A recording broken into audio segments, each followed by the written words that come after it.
Okay, hi, welcome Bev Mann. My name's Bev Owens from Etheric Explorers, and today I'm going to do an interview with international medium, teacher, and I'm looking at the word explorer on my thing. She's not an explorer, though that might be in the future. International author, also, Bev Mann. Welcome, Bev. Thank you. Thank you so much, Bev, from one Bev to another. Thank you so much for reaching out and asking me on your program to Yeah, come forward. very good. I'm delighted to be here. Excellent. Okay, Bev, so we're here to mostly discuss. You've recently published your first, I say first because I understand you're going to do two other books, according to Spirit. So, your first work, your published work, and it's Confessions of a Kosher Medium, Spirit, Scandal, and Sparkly Shoes. As you can see, just to the Oh, side and of I have one here as there you well. go. And me also.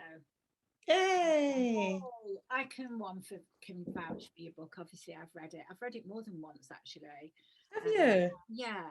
Well, when I first got it, I was really excited to get it, and I got it on Kindle. And then I bought the hard copy. So yeah, it's like anything. When you read a book more than once, you pick up other bits out of it, don't you? So it's really interesting.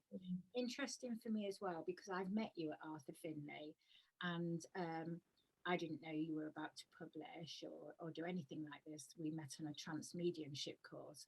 So I got to meet you in a different way. So it's lovely, knowing and having felt your energy as well. I know how sincere you are about your mediumship. So that's lovely as well for me today.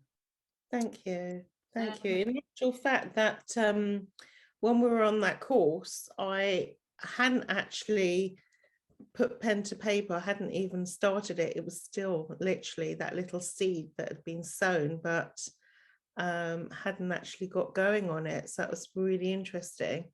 wow.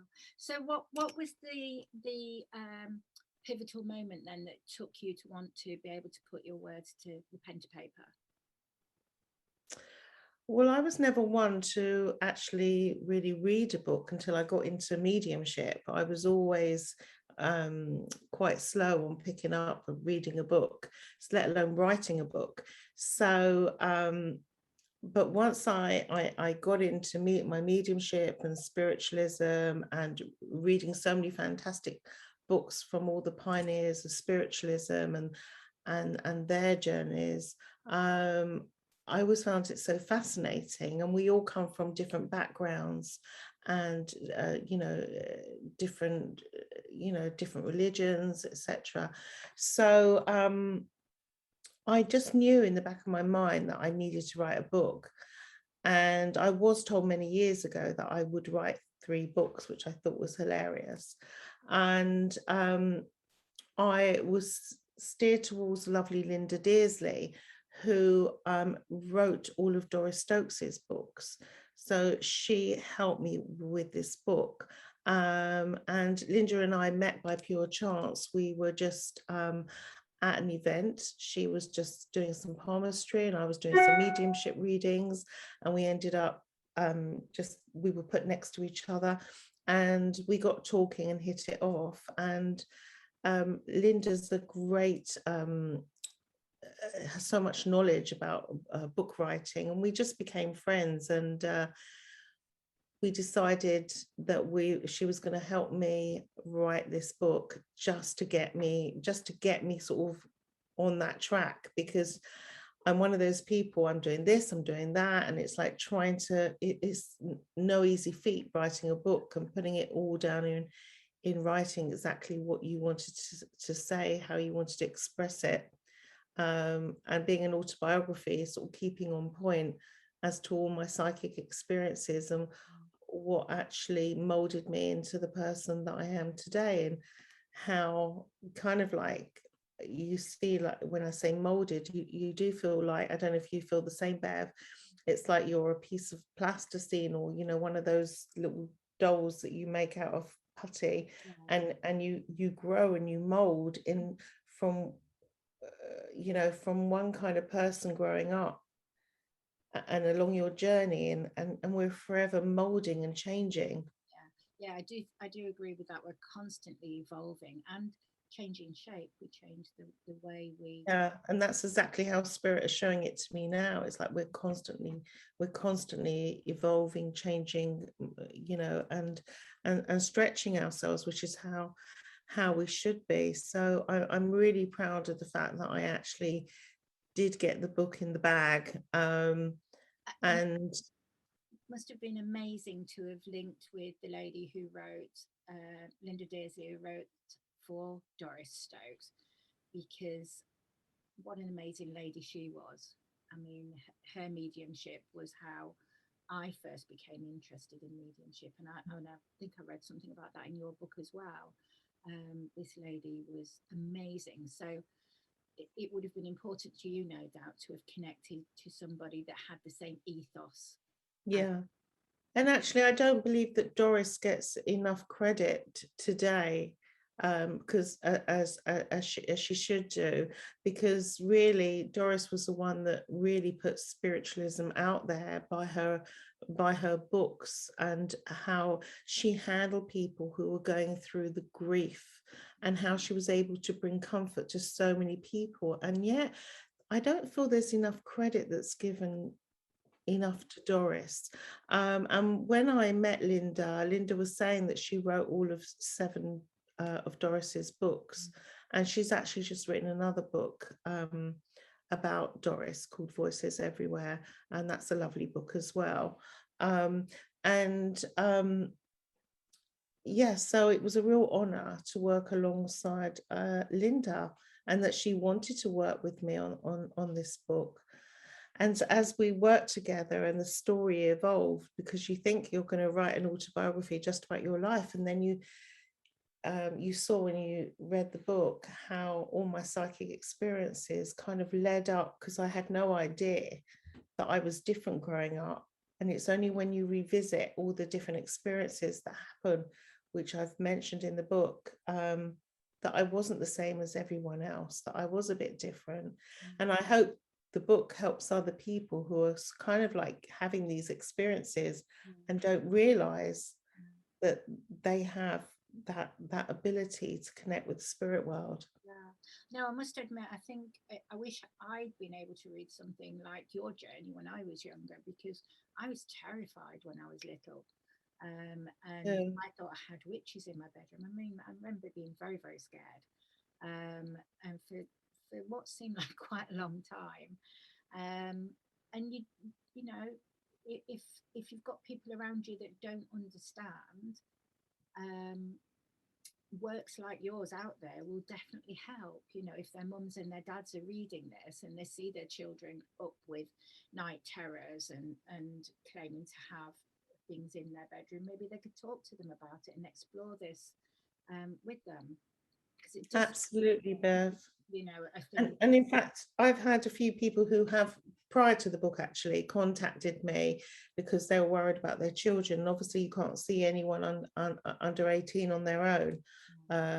And I said, look, I will talk to them, but you have to come alongside. And, these kids sometimes feel that, there's something wrong with them. And often, as you know, probably yourself, when you're this way, quite spiritual and very sensitive, we tend to feel very much alone, and may not have many friends. We feel very much in our own space, and nobody understands us. So that was really nice. I had this little girl who came to see me, and she came in with the world on her shoulders and went out skipping, which was so nice to see. And her parents and her grandma, who came along as well, and they even had a contact from someone in the spirit world who explained as well about the child being so gifted, and really just advising her how to manage it, Yeah. I and the parents how to manage it, because it's the parents that need to understand it.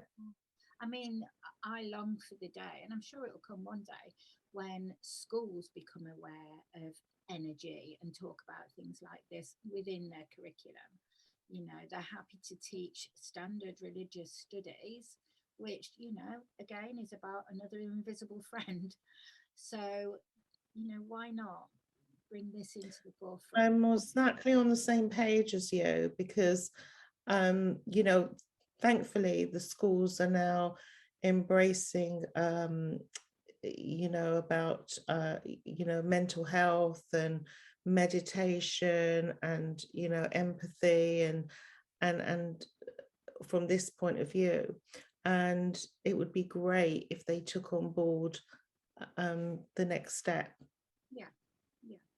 I definitely think it's something that they should explore.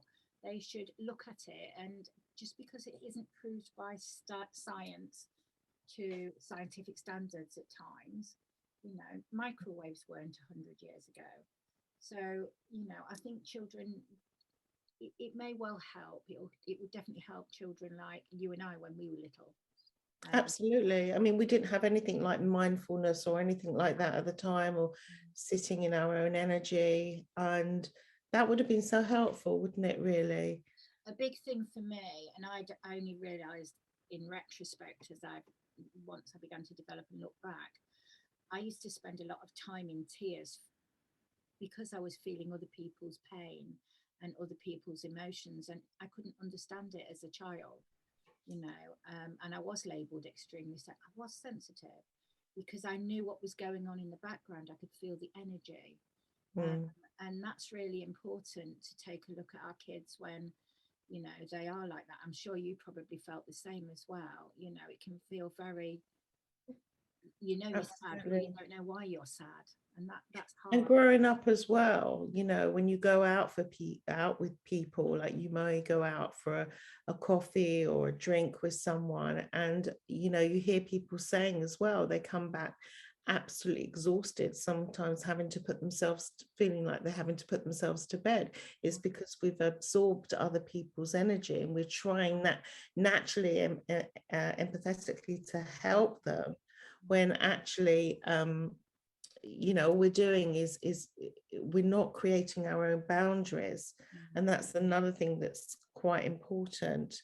And I, you know, all these points I've tried to mention in the book. Yeah, I And definitely. especially, yeah, I was going to say, especially like you know, probably yourself, when someone says something to you, you know, they actually mean something else.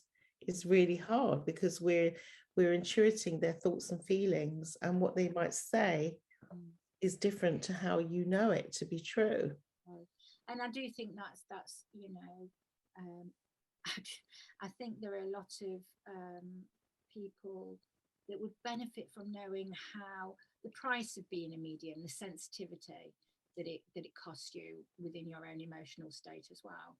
I think that's quite Absolutely, because important. we're so we can be quite emotionally distraught as children without adults even really noticing it, just being labeled as sensitive. Mm. But it's an ongoing thing through teenage years, young adulthood, to being, you know, a fully fledged adult or whatever you want to call it. You know, it's about understanding yourself. Yeah, you're right. It's an absolute journey of self, revealing yourself to yourself, really, isn't it? Um, so going back to your book, you began the book talking about the very sad passing of your mum, and I've lost my mum, as you know, and this is a profound thing for anybody to go through. My point is, though, for me, I began my development journey, not where spirit actually started to approach me as a child and all the experiences, but to truly look into it and explore this spiritual world after losing somebody very close to me. It was on the back of a tragedy. And do you find that that is generally where, you know, you're talking to other people? Is that a. Quite off, yes, absolutely. It's very true, Bev. And in fact, I didn't realize my sensitivity until I lost my father, which was nearly 31 years ago now. And I still feel it. You know, I know the number of years, I can tell you the date, the time. Um, and although the book starts with the passing of my mom, because we weren't sure where we were going to start the book, and then we just thought, right, we're going to start in the middle rather than the beginning. But it was the passing of my father, because my dad was very spiritual. But it was around the same time as I gave birth to my first child, as he read about, and the pain, the grief was so profound, because they should have, it's the happiest time in my life, and yet it was the saddest time in my life. And I didn't really know it until afterwards that this was all kind of like gearing me towards my work. It was as it was meant to be. It's I mean, I do remember the bit you were talking about with your dad passing, and you having to discharge yourself from hospital early with your newborn to go and see your dad. And just, I mean, I can feel the emotion as I'm reading your book. So it's exceptionally well written, and from another empath. You can't fail to be touched by that experience that you've put pen to paper with both the passing of your mum and your dad. And it is lovely that your spark of interest within this was when your dad took you to a healer, was it? When quite a number of years before he passed, he used to go for spiritual healing, and I used to ask to go with, he begged to go with, because I loved going there. I didn't know what it was. But you could literally see and feel the auras of these people. And as a child, being able to feel that beautiful energy from people that you were speaking about earlier, it felt such a safe, comforting place. And that would be your foundation going forward. You would recognize like-minded people as you travel through your life, wouldn't you? And it's interesting, like you say, it was only through traveling through my life and writing the book and piecing together, like putting together a jigsaw, all these experiences that happened throughout my life. And it took, it was actually, a number of years after my dad's passing that I was invited to a circle, and I was kind of like pushed into it. It wasn't something that I woke up one day and thought, oh, I might be a medium. It was just the way it was all pieced together by the spirit for me to, come to the right time for me to embrace the journey and unfold the gifts. It just seemed to me that from talking to other mediums as well, that it's always a series of synchronicities that kind of come together, even down to you meeting the author of Doris Stokes's books. That's guiding you along that path. It's just a quirky synchronicity, but they all marry up, don't they, to make this big picture, and form part of the puzzle that is your life. And that was the funniest thing, actually, because when someone said to me, "Oh, why don't you contact Linda? Perhaps you've still got her number," because I hadn't seen her for a couple of years. And I did have Linda's number, and I called her. And as I'm talking to her, I was standing on my balcony, and there's a picture in the book, but a dragonfly just landed on the head of a Buddha, literally at the time that I was saying, would you be able to help me with the book? Because I know that Spirit World need me to write it, and I'm just not getting myself into gear here. And it's wonderful, the synchronicity of events, isn't it? And like you say, the dragonfly landing, we notice, and I think you hear people talking about feathers and finding pennies. We always find little signs, mostly when we need them as well, don't we? Absolutely. And that's a nice thing to share with people as well, because I don't know about you, Bev, but one of the major things I find what people ask me is about signs from their loved one. And it amazes me that people don't realize all they need to do is to ask. I mean, I know that we've been doing this work, so we know about this, but I, like yourself, probably just want to get that message Yeah. out there, that we all have that ability to connect if we only just take the time to ask. It's funny as well because I've had a couple of readings recently where people have said to me, um, a loved one has come to them in a dream, and I have to reassure them that they're coming through to you with, that is real. That is often a way that they'll come through to you, because our subconscious mind is much more um, what's the word, receptive, and we don't overthink it. But that doesn't mean to say that it's any less valid or any less real. Spirit Yeah. will answer your call in lots and lots of different ways. Um, I, that's I always used to ask my dad to come through in a dream state, and I used to get frustrated because other members of my family had actually even seen my dad, even though I was the mediumistic one. But I know my sister's got an ability, and she's actually seen my father, and so had my mum. And then I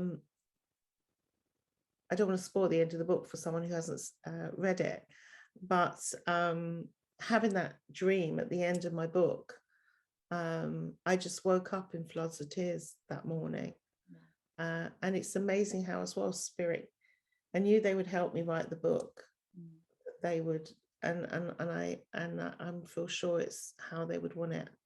Yeah, absolutely. Inspired is what it is, isn't it? You could probably feel your relatives alongside you with these memories coming off and going on paper. It is pretty amazing. And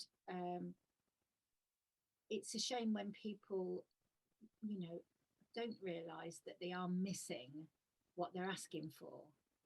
So it is nice that people like yourself are going out and saying, yes, you can have a dream. Yes, these signs can mean things. There's always somebody to ask now.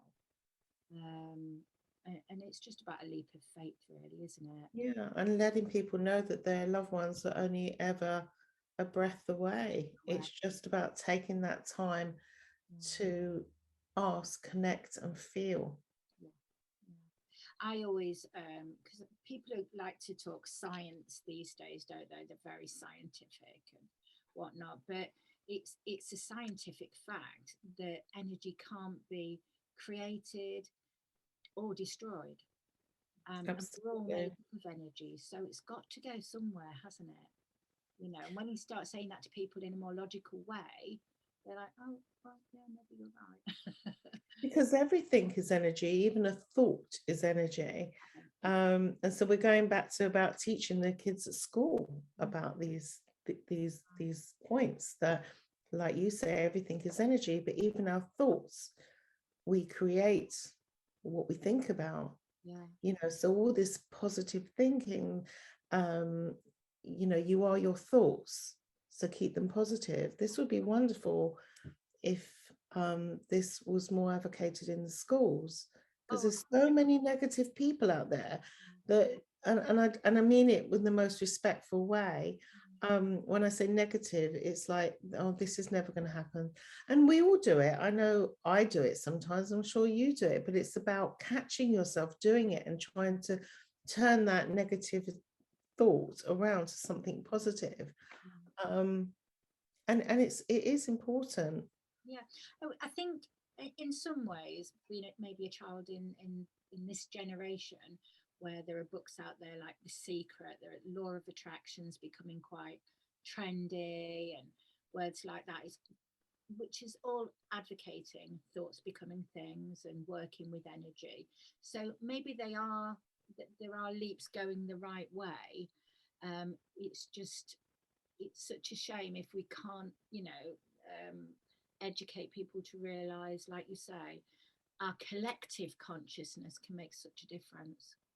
Yeah, 100%. Positive people make people positive. You know. Yes, exactly. It's catching, isn't it? Yeah, definitely, it's infectious. And And it's just a shame we didn't have it. We didn't have it when we were growing up.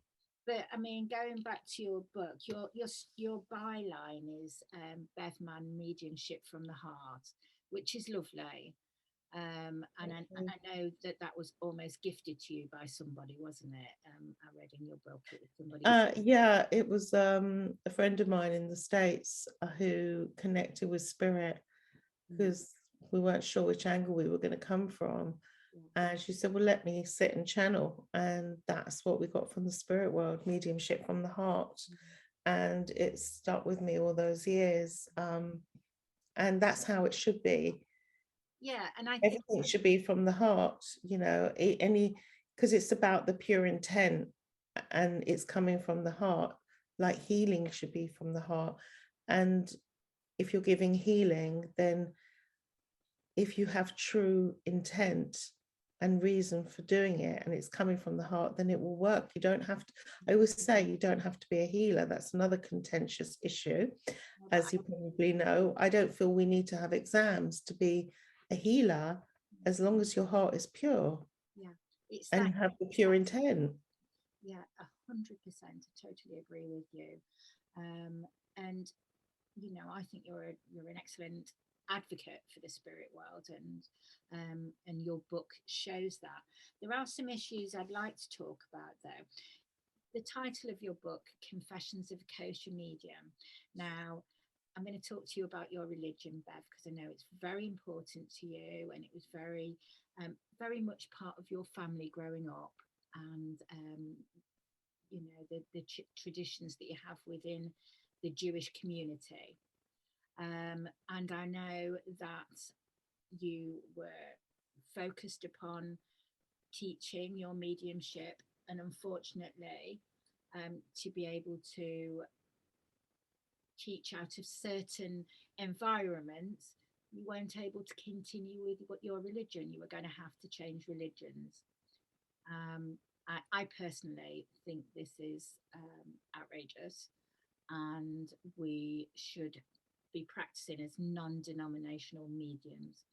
Mediumship should be contacting everybody in the spirit world exclusively, regardless of your faith, your creed, your politics, anything.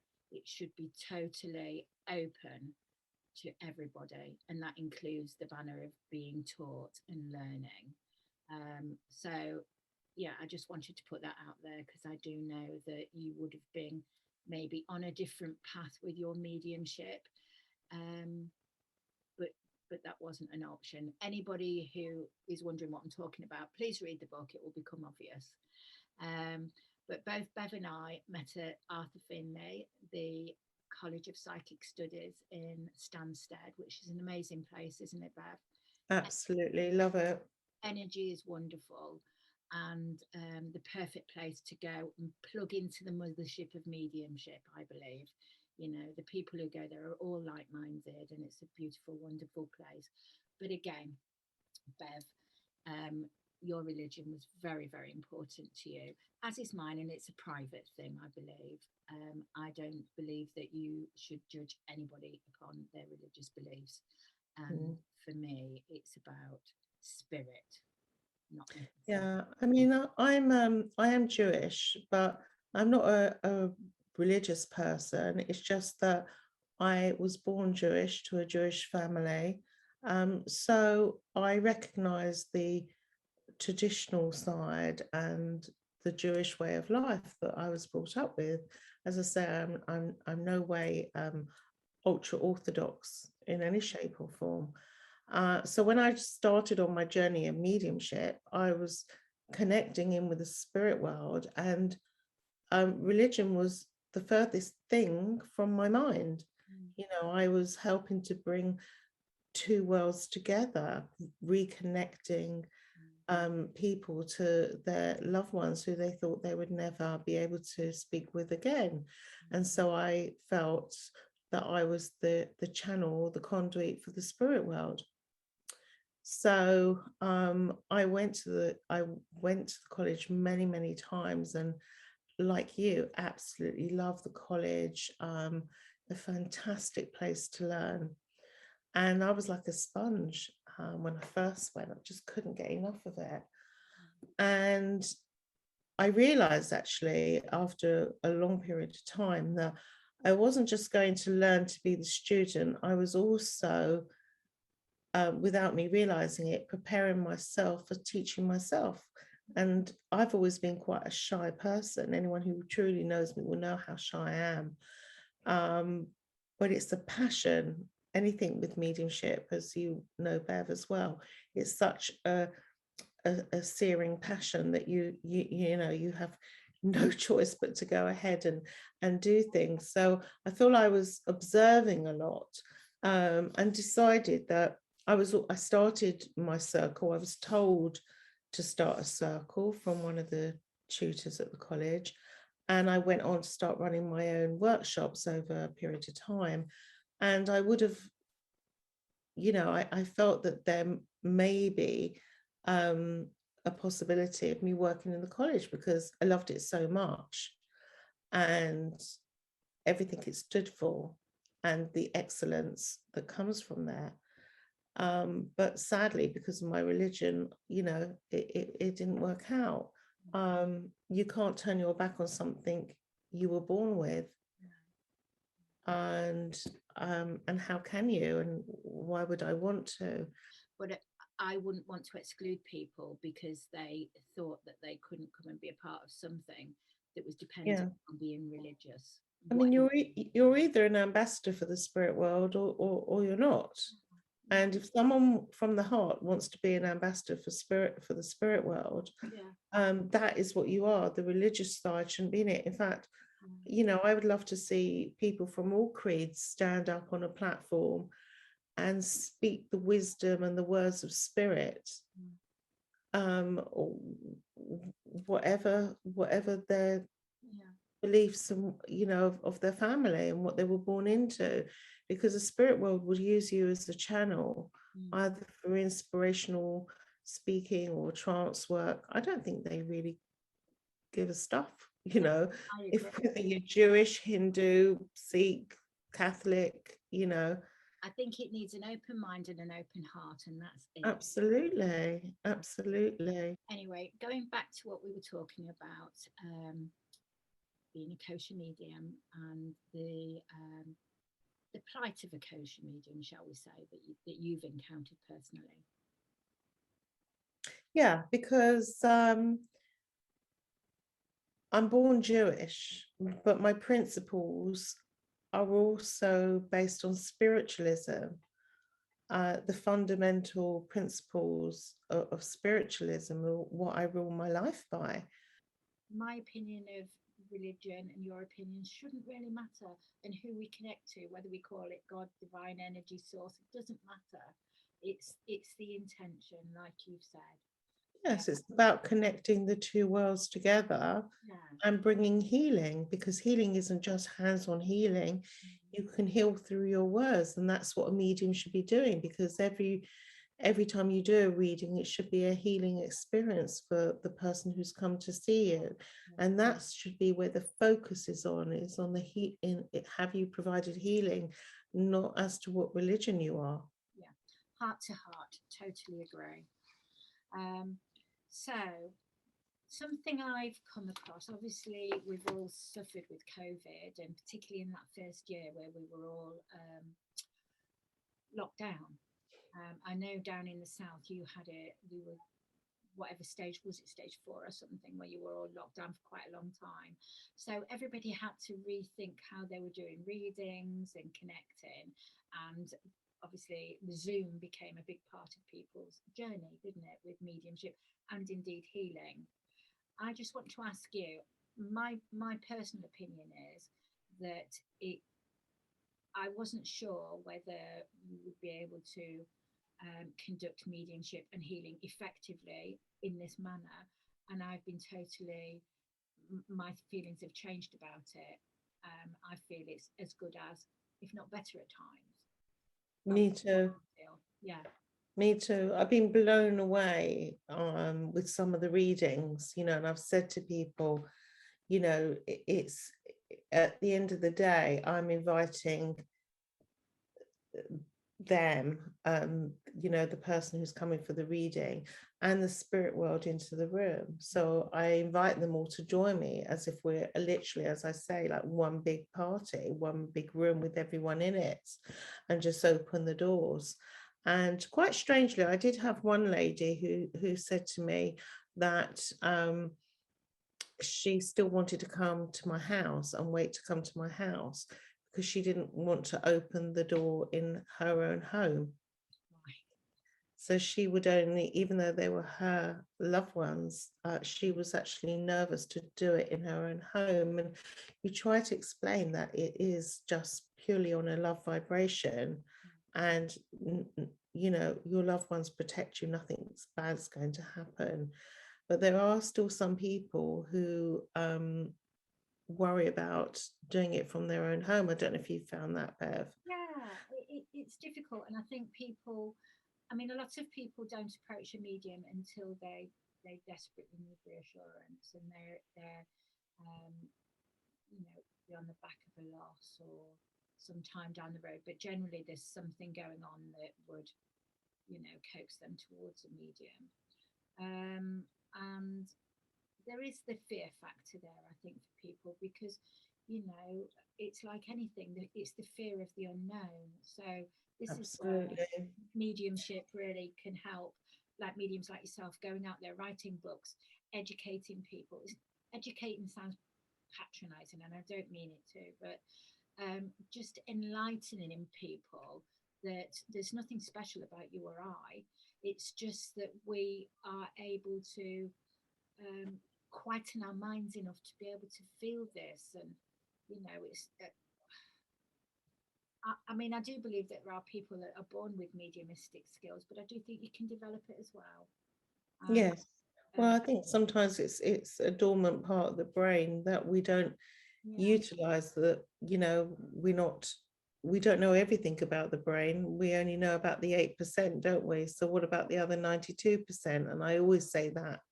But going back to the readings, I found myself that working on Zoom or video call, or however we want to do it, has been absolutely amazing. I've had such great results because at the end of the day, I'm just within my own energy and that of the spirit world. So that's been wonderful how we've evolutionized mediumship, really, hasn't it? It's evolved so much that you can connect with someone's loved one. You don't need them. We always taught at the beginning that we needed the reader's energy in the room. We don't. no, It's the intelligence of spirit, that they're all around us. yeah, They know what they're doing. and it's. I mean, I think it's probably one of the really good things to have come out of lockdown, that we have, as a community of mediums and healers, been able to feel that we can work this way. And indeed, a lot of businesses have been able to still thrive and survive, which has been no bad thing, has it? But yeah, I mean, I'm like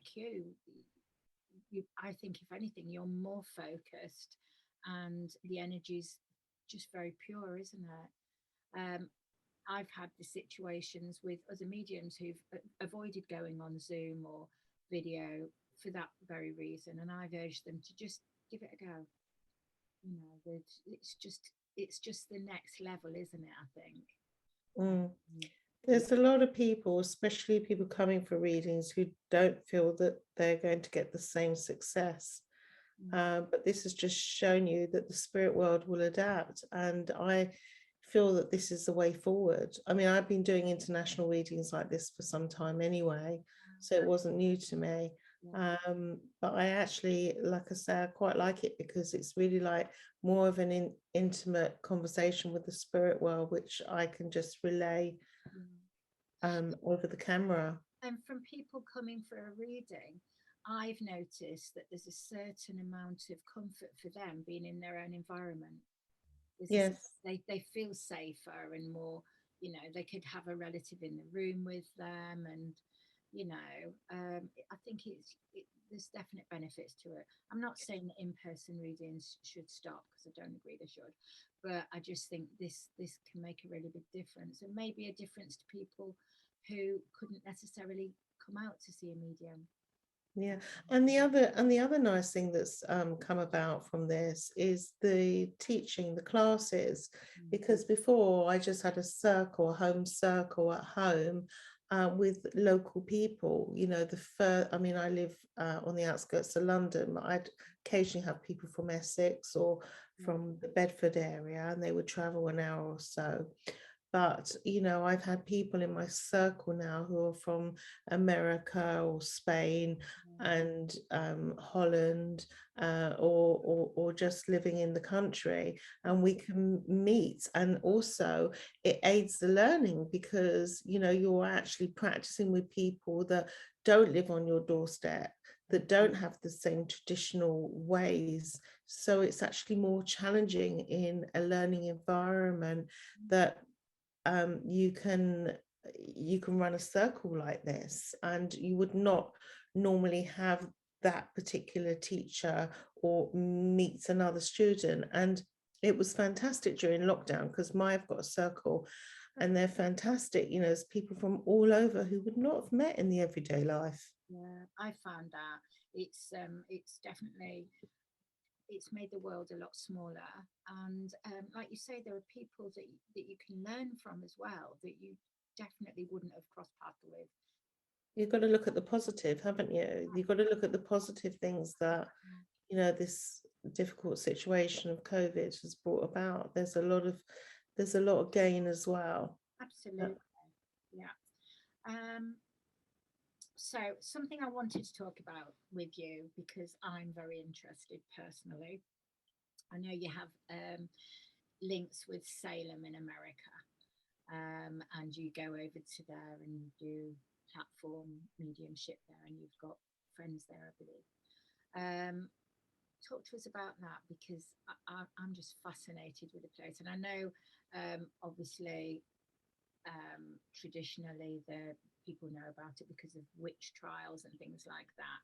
I just want to know what the real Salem is like from your point of view, and how it's affected your journey. Yeah, I mean, I still do a lot with them, online. But I was just asked to come and do a service when I was on holiday, and I took the service at Salem Church, and it's such a wonderful old traditional way of working, where you have to go up to the rostrum, the platform, and it's done in a very old-fashioned traditional way, but it's a beautiful little church, lovely congregation. The Americans do their mediumship a little bit different to us. And so that's quite interesting for them as well as the medium. And so yeah, I was there on holiday, and I connected with several people, as in my book. And Salem is a wonderful place. I don't like all this. I'm not into all this witchy stuff, but I actually found Salem the most delightful place. Wonderful history there, and when you go to the Witch Museum, there's actually uh, a photograph with a newspaper cutting about Helen Duncan, the famous Wow. trance medium. So they do embrace the new as well as the old. And it was just really highlighting what happened, and how it was a bit like Chinese whispers, and how unfortunately, how these women got persecuted, and sent to their deaths. Yeah. So it's quite interesting. Unfortunately, it has been over, you know, by all the holiday makers and whatever. It's become over commercialized.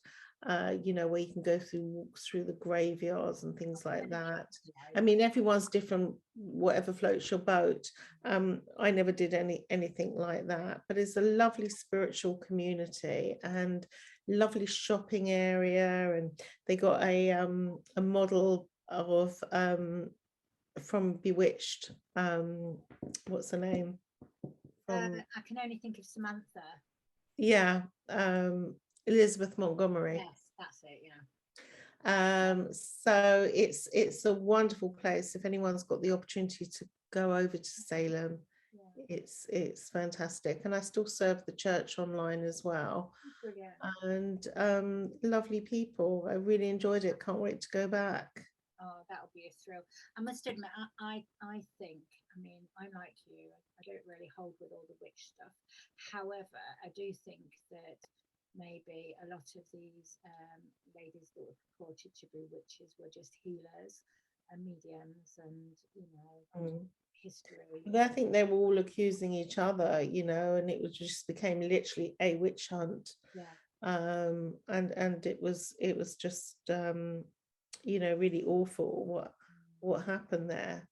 It's fascinating as well, though, isn't it?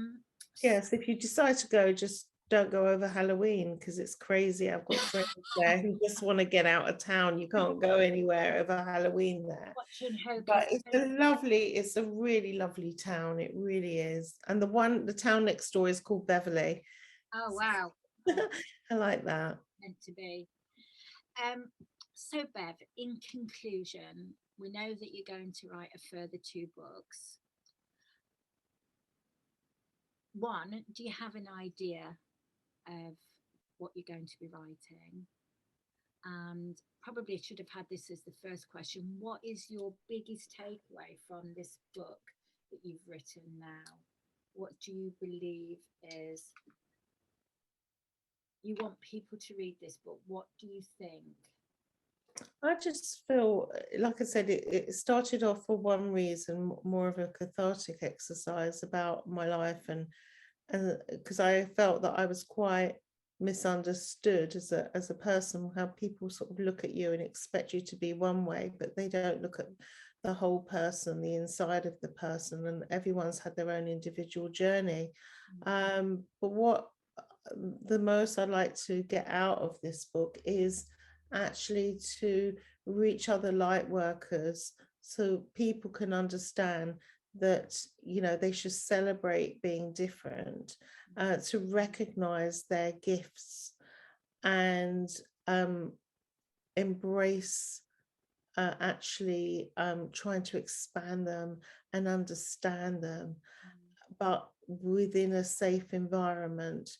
I do believe in education, which I know you do, Bev, as well. And being in the right circle with the right people is very, very important, because when you're on this journey, you do need support.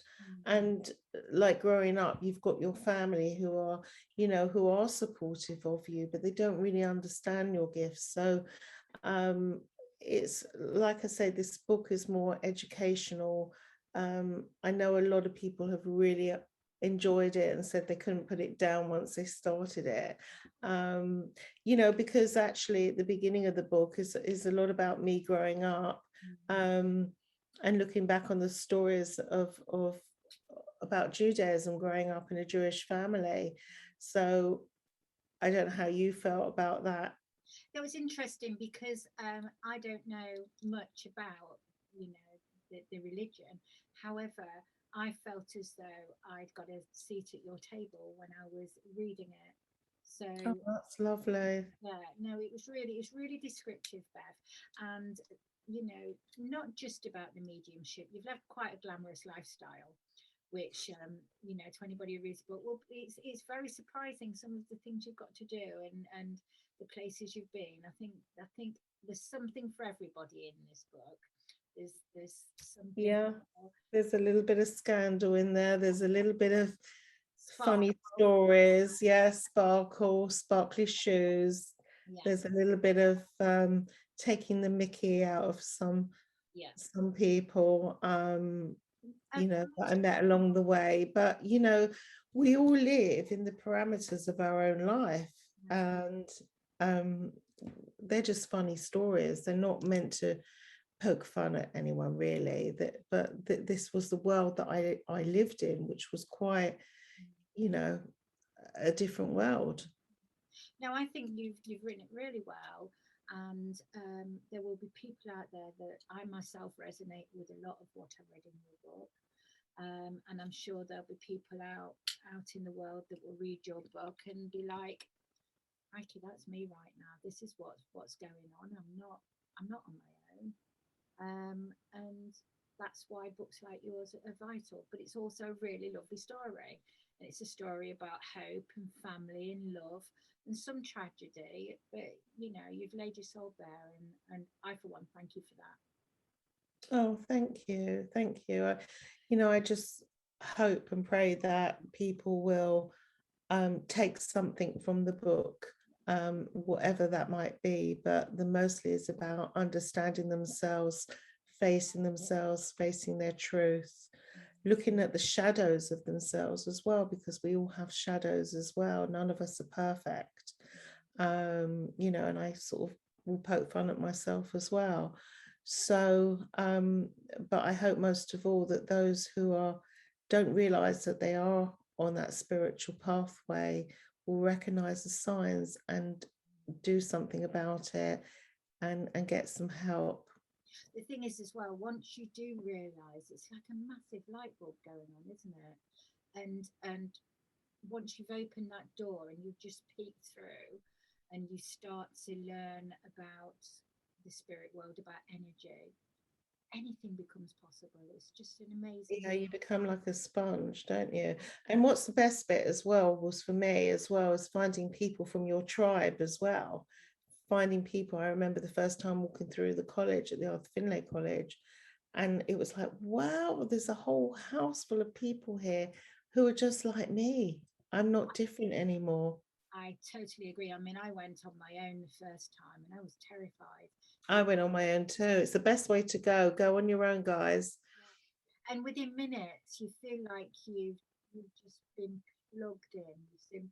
Everything's just wonderful. So yeah, Arthur Finley all the way. And obviously, go and do Bev's courses and mine. But Bev, at the end of this, once I do post this, I'm going to put the link to your website and the Amazon link for your book. And I do encourage people to read it. It's lovely, it's funny, and it's sparkly, just like Bev. Oh, thank you so much. Thank you. Okay, Bev, I just want to say thank you for coming and talking to us today about your book. And please share any of your updates on our site. We always want to hear about you and keep in touch, and let us know what's in the future for Bev Mann, mediumship Yeah. from the heart. Thank you so much. And if anyone would, like to know a little bit more, or want to develop, or want to know people in their area, wherever they are in the world, do message me and I'd be delighted to help. Thank you, Bev. Thank you so much, Bev, for inviting me along. That's all right. You have a great day, and thank you. And you too. Take care. You take care. Bye, everyone.